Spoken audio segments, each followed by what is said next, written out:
their role and responsibilities within the constitutional structure.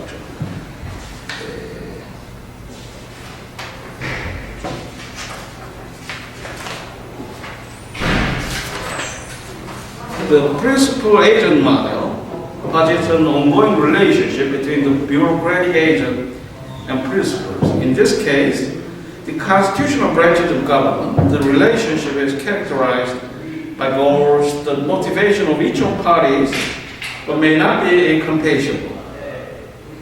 And by bureaucratic operation, they lead to results other than what the principal prefers. The principal sets its goals, establishing an agenda that is perhaps the agent to pursue. The agent, however, may be tempted to shirk, preferring pursuit of other substitute or supplemental goals. Even when the agent's goals coincide with those of the principal, Bureau may employ decision-making procedures that will lead to perverse results or manage programs in such a way that the desired results are much delayed. The principal-agent model thus explicitly seeks to account for sometimes fierce competition among multiple principles, including the president and the cause for influence.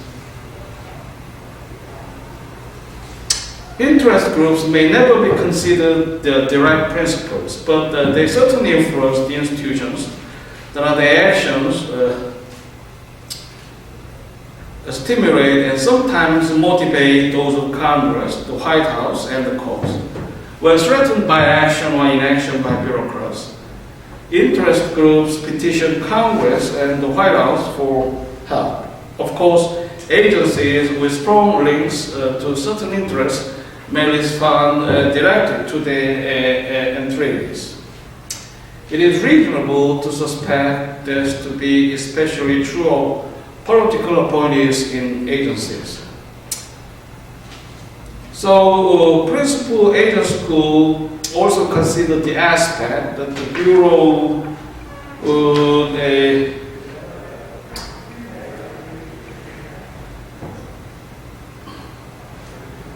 has ample space to manipulate, in some cases play delegation to preserve the organizational goals, for example, and hard context to suffice any requirements of a constitutional mandate. Consider the information dimension of rulemaking I mentioned earlier. Early in the process, agencies may rely on their own resources for the development of proposals, as we understood. And agencies may reach out immediately to interest groups for necessary information. And political appointees are also important. You survey this kind of question, public administration, and there would be a bulwark to ensure some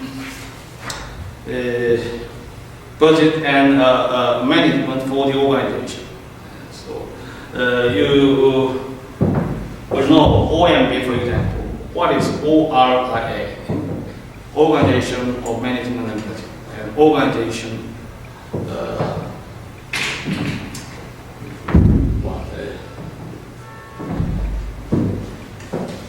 Research and Information Act that would define the feature of a presidential oversight program, for example, and they actually intramural context of interaction, so very powerful to issue coherence and system. So oversight could effect in many aspects.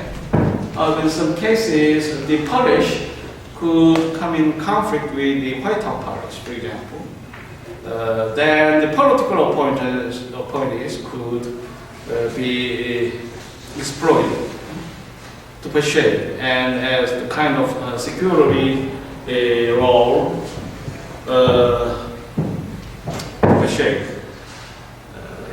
And each presidency over history of American politics would in a different performance time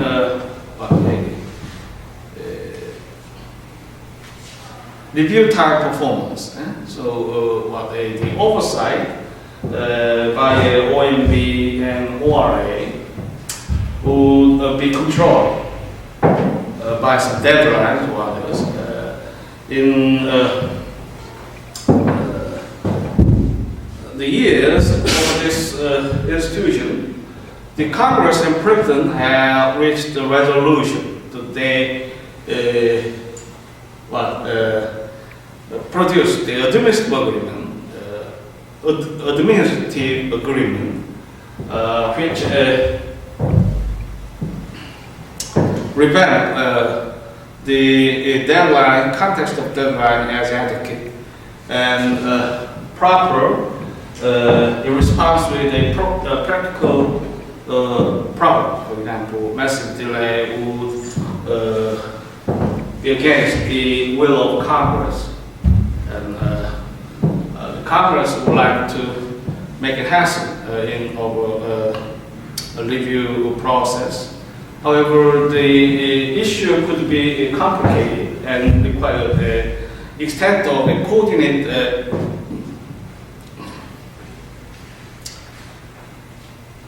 consideration. So they need to adapt over branches or units, and may drive the president to face with a hard question, maybe perplexed with many factors, variables, and the voices of the different units and branches.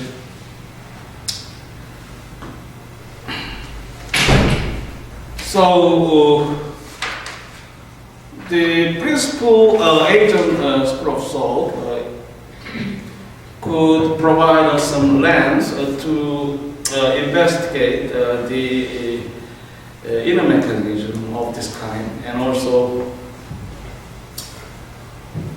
the ideal attribute or elements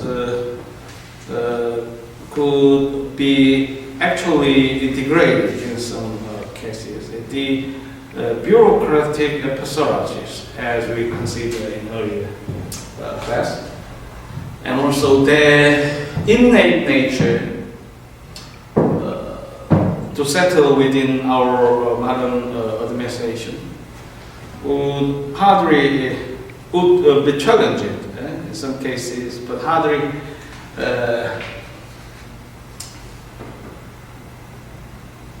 be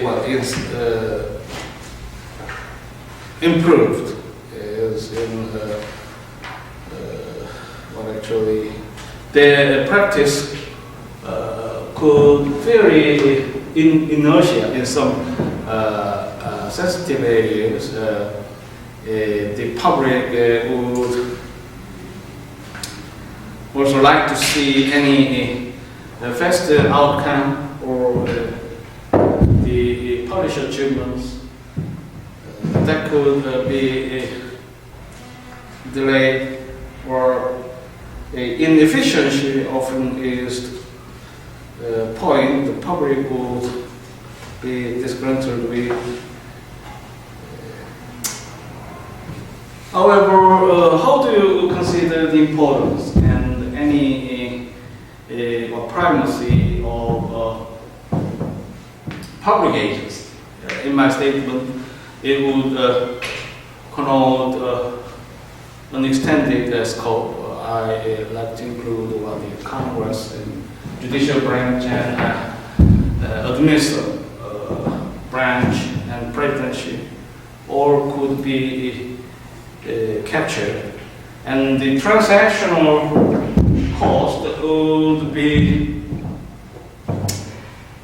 consummated as a concept that the private sector economists would often say.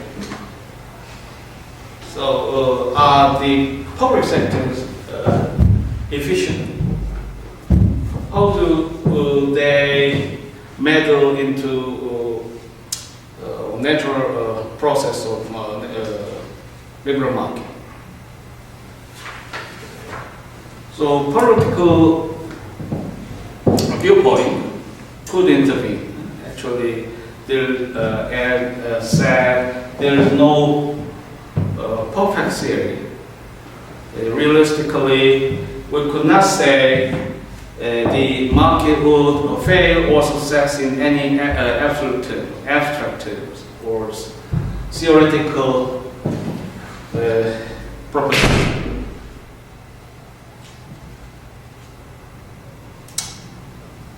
Whether they, and one other important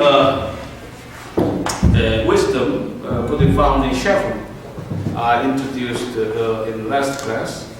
In the core opinion, you'll find the words. Despite all the possible flaws of delay, untidiness, and potential of inefficiency, for example, we will subscribe definitely to some of constitutional process as intact and preserved. How do you assess that statement rendered by the justice? So consider our reality in any case. Could we be so agile to respond to the requirements of a liberal market? How do you perceive the human agent, philosophical? We are any great or perfect or ideal forms of an entity actually? Can you make it perfect as propounded by pure market economists? Whether they provide it early or not, interest groups have ample opportunity to share the information they do have during comment periods or other forums for public participation.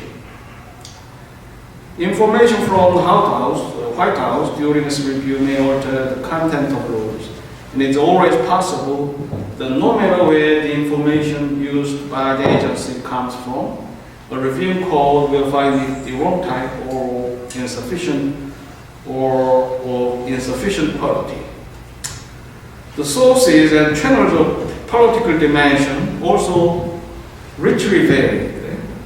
An agency's internal politics may profoundly influence the priority given a rule, determine which office in the agency and which personnel are assigned the task of writing. But if internal political activity surrounding the rule is intense, external parties are likely to take an interest as well. Congress, the White House, and interest groups may be involved at any stage in the process, and communication is quite common among these actors and between them and the agency personnel writing the rules. The importance of political dimension and the role of political pressure are influenced by other dimensions, notably normal and information.